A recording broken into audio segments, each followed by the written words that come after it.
ഇടുക്കിയിലെ ഏലപ്പാറയിൽ കാട്ടാന ശല്യം രൂക്ഷം. ചെന്നാപ്പാറയിൽ കാട്ടാനയെ കണ്ട് ഭയന്നോടിയ തൊഴിലാളി സ്ത്രീക്ക് വീണു പരിക്കേറ്റു. എരുമേലി പതേൽ എസ്റ്റേറ്റ് മൗണ്ടിൽ ഭീതി വിതച്ച കാട്ടാനകളെ വനം വകുപ്പ് കാടുകയറ്റി. ചെന്നാപ്പാറ ബി ഡിവിഷനിൽ ജോലി കഴിഞ്ഞ് ഭർത്താവ് അനിയനുമൊത്ത് നടന്നുപോകുന്നതിനിടെയാണ് കാട്ടാനക്കൂട്ടം പാഞ്ഞെടുത്തത്. ഇരുവരും ഓടി രക്ഷപ്പെടുന്നതിനിടെ ഭാര്യ രജിക്ക് വീണ് പരിക്കേൽക്കുകയായിരുന്നു. രജിയുടെ മൂക്കിനും കയ്യിലും കാലിലും പരിക്കേറ്റു. വിവരമറിഞ്ഞ ഉടൻ RRT സംഘം സ്ഥലത്തെത്തി. രജിയെ മുണ്ടക്കയം മെഡിക്കൽ ട്രസ്റ്റ് ആശുപത്രിയിൽ പ്രവേശിപ്പിച്ചു. ഞാനും എൻ്റെ ഭാര്യയും ജോലിയും കഴിഞ്ഞ് പോകുന്ന സമയത്ത് പുള്ളിക്കാരി ടാപ്പിംഗ് കഴിഞ്ഞ് പോകുന്ന സമയത്ത് ഞാനും കൂടെ ഉണ്ടായിരുന്നു. ആന തൊട്ട് മേലി വട്ടമല എന്ന് പറഞ്ഞ സ്ഥലത്തെ മേളിൽ നിന്ന് ചാടി വരാൻ മുമ്പ് ഞങ്ങൾ ഓടിയതാണ്.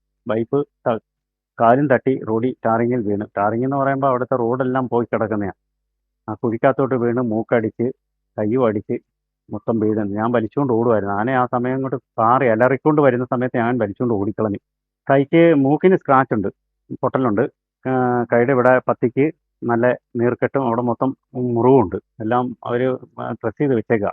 കോട്ടയം ഡിവിഷനിലെ എരുമേലി റേഞ്ചിൽപ്പെട്ട ബദേൽ എസ്റ്റേറ്റ് മൗണ്ട് ബംഗ്ലാവ് ഭാഗത്തും മൗണ്ട് സത്രം റോഡിന് സമീപത്തും ഭീതി വിതച്ച കാട്ടാനകളെ വനംവകുപ്പ് കാടുകയറ്റി. 2 ദിവസത്തോളമായി പ്രദേശവാസികൾക്കും യാത്രക്കാർക്കും ഭീഷണിയായി പ്രദേശത്ത് നിലയുറപ്പിച്ചിരുന്ന 2 കാട്ടാനകളെയാണ് ഫോറസ്റ്റ് സംഘത്തിൻ്റെ നിരന്തര പ്രയത്നത്തിനൊടുവിൽ റാന്നി റിസർവ് വനത്തിലേക്ക് സുരക്ഷിതമായി തിരിച്ചയച്ചത്. Erumeli range forest officer Ratheesh KV ദൗത്യത്തിന് നേതൃത്വം നൽകി. കൈരളി ന്യൂസ്, ഇടുക്കി.